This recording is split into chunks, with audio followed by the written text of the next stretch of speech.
close till I get. Hello, नमस्कार सर्व माझ्या गोडताईंचं मैत्रिणीचं अगदी मनापासून स्वागत आहे सर्वांना. श्री स्वामी समर्थ. शुभ सकाळ. आज आवाज व्यवस्थित येत नाही, खूपच सर्दी होत आहे आणि घसाही बसलेला आहे, त्यामुळे आवाज व्यवस्थित येत नाही. टायमिंग सांगत मला सकाळचे 7:15 वाजलेले आहेत. आजचा वार शनिवार आहे, तारीख आहे 6 जुलै आणि सगळी मॉर्निंगची कामं आवरलेली आहेत, आंघोळी झालेली आहेत.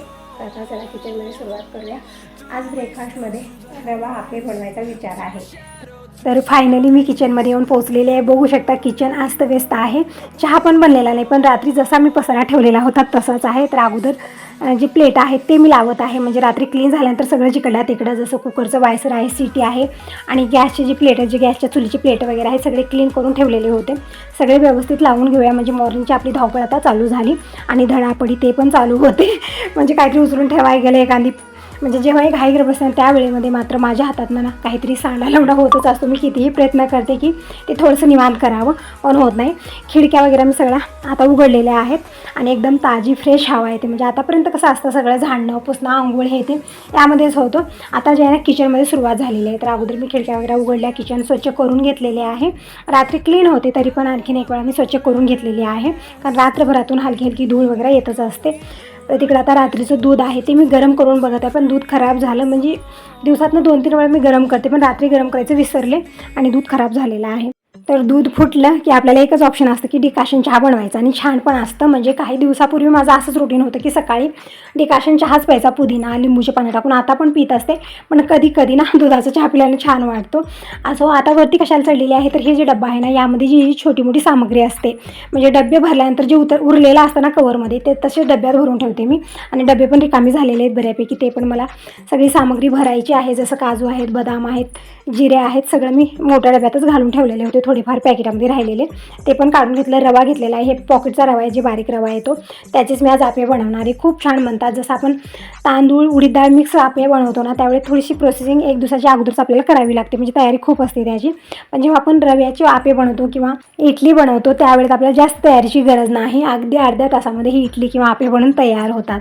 तर इकडे मी अगोदर डाळ लावत आहे कुकरला वरणासाठी, आणि भात वरण हे आपलं बनणार आहे. नंतर मी ब्रेकफास्ट तयारी करत आहे. म्हणजे संग सगळीच कामं किचनमध्ये आपली आवरली जातात संग केल्याने. एक एक एक एक करत बसला खरंच भरपूर वेळ जातो त्यामध्ये, त्यामुळे संग करायचे. तर इकडे मसाला डब्यामध्ये मी जिरे काढत आहे, म्हणजे जिरे संपलेले आहेत, म्हणजे आता संपतच आले आहेत. भरपूर सारा किराणा संपत आलेला आहे, तर सगळ्या किराणाची लिस्ट पण बनवायची आहे. तर ही कामं दुपारच्या वेळेत होतात. आता जे आहे ना मॉर्निंगला जी धावपळ आहे आपली ती अगोदर आवरते. आणि इकडे मी तांदूळ आणि डाळ हे पण मी रात्री भिजत ठेवलेले आहेत. मी दुपारच्या वेळेत ते वाटण करून घेणार आहे. आता सगळं उचलून खाली ठेवलेलं आहे, कारण किचन ओट्यावरती खूप पसारा वाटत होता. सगळं खाली उचलून ठेवलं आणि अगोदर इकडे मी आप्याची तयारी करत आहे. तर हे बारीक रवा आहे जे ना, ते मी आप्यासाठी घेत असते. यानं आप्पे छान बनतात. जे मोठा रवा येतो ना त्यामध्ये थोडंसं भिजायला वेळ लागतो त्याला, पण हे झटपट बनतात. तर हे रवा घेतलेला आहे आणि वाटीनं 2 वाटी मी रवा घेतलेला आहे आणि यामध्ये 1 वाटी फ्रेश दही टाकायचं आहे. म्हणजे मेजरमेंट गरजेचे आहे, तेव्हाच परफेक्ट बेटर बनून तयार होतं. तर 2 वाटी बारीक रवा घेतला. त्याच वाटीने 1 वाटी भरून मी फ्रेश ताजं दही घेतलेलं आहे. हे लक्षात ठेवायचं आहे की दही आंबट असलं नाही पाहिजे. छान फ्रेश दही, म्हणजे रात्रीच मी विरजू लावलेला आहे.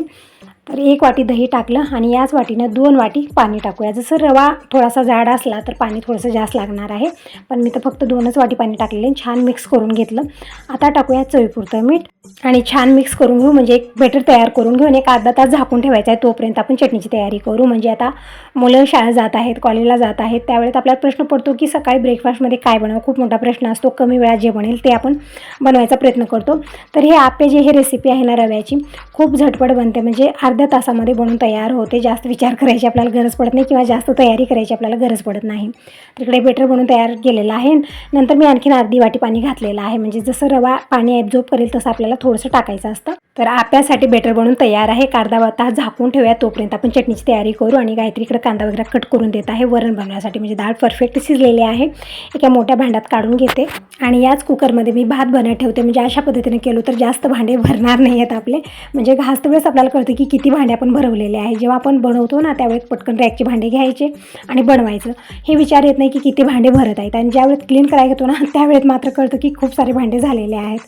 असं ताईनं आमचे राजकुमार दूधही घेऊन आलेले आहेत. आता अगोदर दूध गरम करू आणि इकडं वरणाची तयारी करत आहे.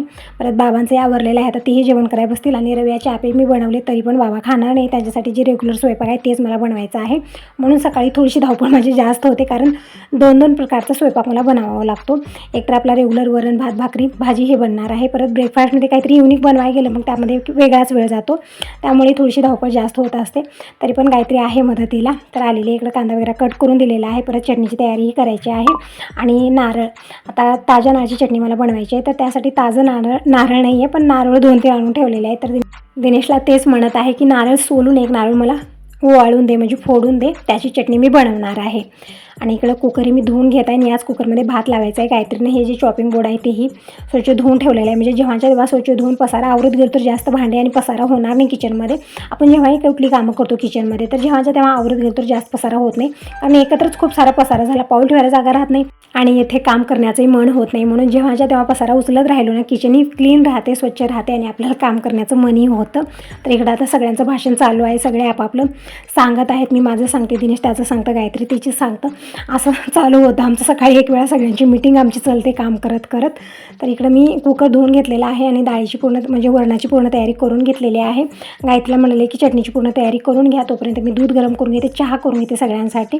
आणि हे जे काचेचे भांडे वगैरे मी काढलेले होते ते पण धुवून गायत्री रॅकला लावत आहे, कारण थोडासाही धक्का लागला आणि पडलं ते चुकूनही तर त्याची पूर्ण चुरा होणार आहे. तर त्या अगोदर काढून ठेवलेले आहेत. तर इकडं जे आहे ना सगळी तयारी, म्हणजे चिंचेचं पण वगैरे मी काढून घेतलेलं आहे. तर व्हिडिओला तर सुरुवात झालेलीच आहे. तर एकच म्हणेन, व्हिडिओ पूर्ण बघा, आवडला तर लाईक करा, पहिल्यांदा बघत असाल तर चॅनलला सबस्क्राईब करा, कमेंट करून नक्की सांगा की तुम्हाला माझे व्हिडिओ कसे वाटतात. आणि एका ताईंची कमेंट आली की ते ताई म्हणत होत्या, ताई जेव्हाही देवाला नैवेद्य दाखवतेस त्यावेळेत भात साईडला, म्हणजे देवाच्या साईडला भात असावं आणि त्यावरती तूप आणि एक तुळशीचं पान राहावं. तर हो ताई, तुमचं योग्य आहे. तुमच्याकडनं मला खूप काही शिकायला भेटतं जे मला माहिती नाही. तर असे छान छान सजेशन देण्याबद्दल अगदी हृदयापासून तुमचे आभारी आहे. इकडे चहा बनून तयार आहे. दिनेशला दूध पण घेतलेलं आहे, पण दिनेश बिस्किट वगैरे काही खात नाही, दुधामध्ये हळद टाकून पित असतो. दीपक असं दिनेश असं दोघंही चहा घेत नाहीत, दुधामध्ये फक्त हळद टाकून ते पित असतात. आणि इकडं आमच्यासाठी बिस्किट घेतलेले आहेत, पार्ले बिस्किट. तर तुम्ही कसला वेट करता, या सगळेजण मॉर्निंगचा चहा घ्यायला. तर चहा घेऊन बाहेरच जात होते हॉलमध्ये, कारण किचनमध्येच बसून आम्ही चहा पितो आणि इथंच आमची कामं चालतात. तर आज निवांतपणे चहा एन्जॉय करूया. आणि गायत्री इकडं मोबाईलमध्ये काहीतरी दाखवून खुश होत होती, काहीतरी तिला छान असं बघितलेलं आहे आणि मला पण ती दाखवत आहे. आता टायमिंग सांगितलं तर सकाळचे 8:30 वाजलेले आहेत. वातावरण छान झालेलं आहे, म्हणजे आज अशी अंधारी आभाळ नाही आहे, छान फ्रेश वातावरण आहे, हलकं हलकं कवळं ऊन आहे, हवा पण आहे, त्यामध्ये छान वाटत आहे. तर अगोदर आम्ही चहा घेतला आणि इकडे दिनेशचा काय धडपडा चालू आहे, दूध प्यायला दिलेलं आहे. पण दिनेशला म्हटलं की नारळही सोल, तर नारळ आणून ठेवलेलं आहे बाहेर. त्यामधले 2-3 नारळ घेतला आणि एक नारळ त्यामधलं जे आहे ना खराब आहे असं म्हणत होता, म्हणजे ते पाणी वगैरे नाही आहे त्यामध्ये. आणि नारळ खूप सारे आणून ठेवला, त्यामधले 1-2 नारळ खराबच निघतात, म्हणजे ठेवून ठेवून ते खराब होतात. तर त्यामधलं जी व्यवस्थित नारळ आहे ते मी दिनेशला घ्यायला सांगितलेलं आहे. तर नारळ इथं पायपुसणीवर सोलायला सांगितलेलं आहे, कारण त्याचं जे आता झाडणं पुसणं सगळं झालेलं आहे आणि परत कचरा होतो पूर्ण, आणि हवा असते ना, त्या हवेमुळं आतमध्ये येतं. तर मी म्हटलं या पायपुसणीवरती ते सोल आणि नंतर त्याचं जे हे कचरा आहे ते वरचं जे साल आपण काढलेलं असतं ना, गुंज वगैरे, ते सगळं काढून त्या कवरमध्ये भर, म्हणजे इथं काही इकडे तिकडे टाकू नको, परत आपल्याच घरी येतं ते सांगत आहे. तर इकडं नारळ सोलत आहे दिनेश. वातावरण पण छान झालेलं आहे, असं वाटत आहे की इथंच बसावं चेअर टाकून, आतमध्ये किचनमध्ये जाऊच नाही, अजिबात मन होत नाही आतमध्ये जायचं. जेव्हा आपण बाहेर येतो या वातावरणाचा एन्जॉय घेतो. तर इकडे कवर आणून दिले दिनेशला, त्यामध्ये सगळं भरून ठेवेल तो आणि नारळ पण फोडून घेईल, म्हणजे चटणीसाठी तयारी करत आहे मी. आणि नारळाचं जे आहे ना ते थोडंफार तयारी करून दिली तर पटकन मी करून घेते, कारण मॉर्निंगला थोडीशी धावपळ आपली होऊन जाते, जोपर्यंत की ब्रेकफास्ट एक वेळचं जेवण होत नाही तोपर्यंत. पण नंतर जी कामं होत असतात ते निवांत होत असतात, दिवसभर आपली कामं चालत असतात. तर नारळ जे आहे ना इथंच बेसिंगमध्ये, म्हणजे आणखीन देवपूजाही झालेली नाही, विचार होता की अगोदर ब्रेकफास्ट बनवावं नंतर मग देवपूजा करावी, म्हणून इथंच नारळ हे बघत आहे. तर बघू शकता फोडल्यानंतर नारळ कसं निघालेलं आहे, व्यवस्थित नाही आहे. तर दिनेशला म्हटलं आणखीन एक नारळ ठेवलेला आहे, आणि तसं तर ठेवून काय करायचं आहे, ठेवून ठेवून ते खराबच होत आहेत. तर म्हटलं दोन्ही तिन्ही सगळेच नारळ फोड आणि त्यामधलं एक तरी व्यवस्थित निघतात आणि ते बघूया, कारण आणून एक 2-3 महिने झाले की नारळ खराब व्हायला लागतात, आणि आणून ठेवलेले होते आणि ते फोडण्यात आलेले नाही आहेत. असो, इकडे शेंगदाणे मी भाजून घेत आहे चटणीसाठी. वरण भातही बनलेला आहे आणि शेंगदाणे चटणीसाठी परत हिरवी मिरची हे सगळं मला भाजून करून घ्यायचं आहे. तोपर्यंत दिनेशला आणखीन एक नारळ इकडे सोलायला लावलेला आहे आणि या नारळामध्ये पाणी आहे. तर दिनेश तेच म्हणत आहे मम्मी यामध्ये पाणी आहे, त्याने नारळ व्यवस्थितच असेल. तर बघत आहे फोडून म्हणजे कसं निघेल, आणि त्यामध्ये पाणी असल्यामुळे मी ग्लास घेतलेले पाणी काढण्यासाठी. आणि जेव्हा मी व्हॉइस ओव्हर देत आहे त्यावेळेत ना बाहेर खूप धिंगामस्ती चालू आहे, लहान मुलाची खूप गुरदाळा करत आहेत, खूप आरडावरडा गर्दा चालू आहे त्यांचा. परत शेरू पण तसाच आरडावरडा करत आहे, त्यामुळे तुम्हाला त्यांचा आवाज जास्त येत असेल, माझा आवाज कमी येत असेल, त्याबद्दल सॉरी म्हणत आहे. तर इकडे बघू शकता नारळ व्यवस्थित निघालेलं आहे आणि पाणी पण खूप सारं निघालेलं आहे. तर पाणी घेतलं नारळाचं काढून काय ग्लासामध्ये, दिनेश मला प्यायला दिलेलं आहे अगोदर. अगोदर, कारण त्याला प्यायला भेटावं. कारण मी ठेवलं आणि मग तो तसंच त्याला बघत राहतो जरा करतो की मम्मी तू घेतली नाहीस, आणखीन तू घेतली नाहीस. मी म्हटलं अगोदर तू पिऊन घे सगळं नारळाचं पाणी, कारण दिनेशला नारळाचं पाणी प्यायला आवडतं आणि ठीक आहे असं नारळाचं पाणी पिलं पाहिजे. तर थोडंफार मला दिला, म्हणत होता मग प्रसाद आहे थोडंसं तरी घे. मी घेतलं, गायत्रीला दिला, मग परत ग्लासच तोंडाला लावलेला आहे. असं इकडं नारळ मी काढून घेत आहे. नरवट्टी म्हणजे थोडंसं सक्त असतं, निघत नाही लवकर, तरी पण मी कसं बसं नारळ म्हणजे नरवट्टी जी आहे ना ती काढून घेतलेली आहे. आणि नारळ हे स्वच्छ धुवून घेऊया, कारण यामध्ये खूप सारं गुंज पडलेलं आहे. कारण आताची तर फोडला आणि ते काढते वेळेसच त्यामध्ये थोडंफार गुंज लागलेलं आहे, चिटकलेलं आहे. आणि एक नारळाची जी नरवटी ते पण माझ्या हाताला लागली, खूपच सक्त आहे, निघतच नव्हती. तर कसं बसं काढलं, स्वच्छ धुवून घेतलेलं आहे. गायत्री इकडं हे नारळ सगळे धुवून त्याचे छोटे छोटे तुकडे करून मिक्सरला वाटून घेईल ती. तोपर्यंत मी बाकीची तयारी करून घेते. बाबांचा आवरलेला आहे, तर त्यांना जेवायला वाढायच्या अगोदर मी भाकरी बनवून घेते. यांना पण फोन लावलेला होता, येतील ते पण तोपर्यंत हे सगळं आवरजोपर्यंत घाई गडबडीत काय काय बोलते ना थोडंसं इग्नोर करा. थोडीशी घाई गडबड होऊन जाते. एक ताई म्हणत होत्या की ताई तू छान व्हिडिओ करतेस पण टाकू नको अशी व्हिडिओ, असं पण तिचं म्हणणं होतं.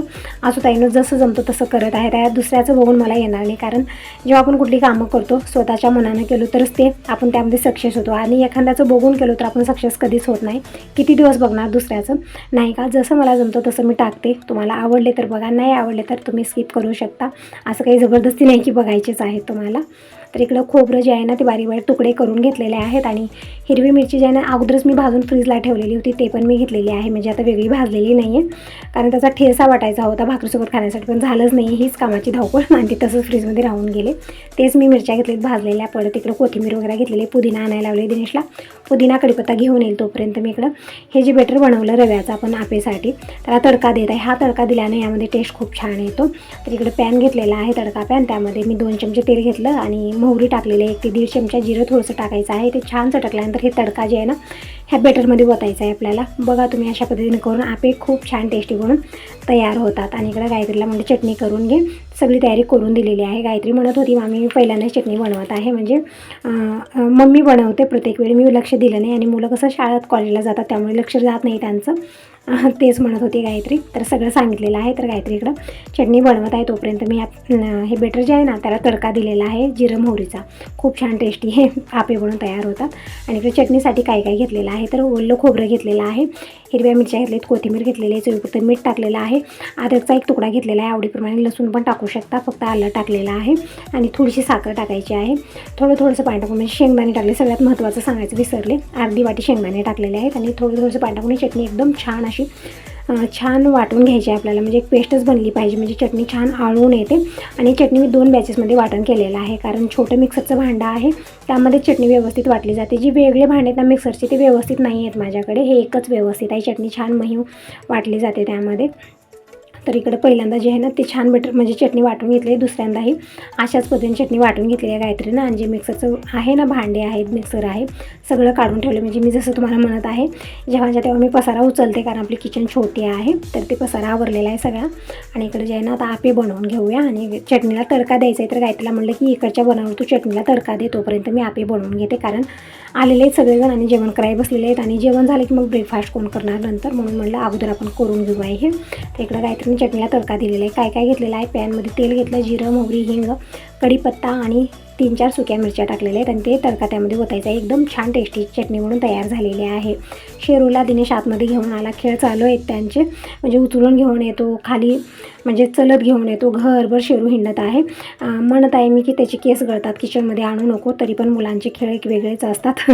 असं ताईने इकडे आपे बनवून घेत आहे. बघू शकता एकदम व्यवस्थित आपे बनले. पण हे जे आपे मेकर आहे ना खूप दिवसाचं आहे आणि त्याचं जे आहे ना पालिश निघून गेलेलं आहे, म्हणून आपे चिटकायला लागलेले होते रव्याचे. तांदळाचे जेव्हा बनवतो आपण चिटकत नाही, पण रव्याचे चिटकायला लागलेले होते, म्हणून मी फक्त एक वेळाच बनवले, म्हणजे एक जितकं आहे तितकं एक प्लेट भरून बनवलं. आणि नंतर मी जे आहे ना डोसामध्ये म्हणजे जी डोसा पॅन आहे ना त्यामध्ये बाकीचं बेटर बनवलं. खूप छान हे बनलेले होते, जसं आपण आपे मेकरमध्ये बनवले याचे आपे त्यापेक्षाही जास्ती हे ढोकळे बनलेले होते रव्याचे, खूप छान. तर आपे बनलेली मी एका वेगळ्या भांड्यात काढून ठेवले. आणि इकडे डोसा पॅन घेतलेला आहे, त्यामध्ये तेल वगैरे मी काही टाकलेलं नाही, कारण याला काही चिटकत नाही. आणि थोडंसं मी बेटर ओतलेलं आहे आणि एक 5 ते 10 मिनिट मी झाकून ठेवले आहे कमी गॅसवरती. तर बघू शकता एकदम परफेक्ट हे ढोकळे बनले, जसं आपण बेसनचे ढोकळे बनवतो ना तशाच पद्धतीनं हे ढोकळे बनलेले आहेत. आणि चटणीसोबत खाण्यासाठी खूपच छान टेस्टी हे बनलेले आहे, जसं तोंडात टाकताच विरघळणारे छान स्पंची झालेले आहेत. तर कशी वाटली रेसिपी नक्की सांगा कमेंट करून. आता या व्हिडिओला इथंच एंड करते. व्हिडिओ चांगला वाटला असेल तर लाईक करायला विसरू नका आणि पहिल्यांदा बघत असाल तर चॅनलला सबस्क्राईब जरूर करा.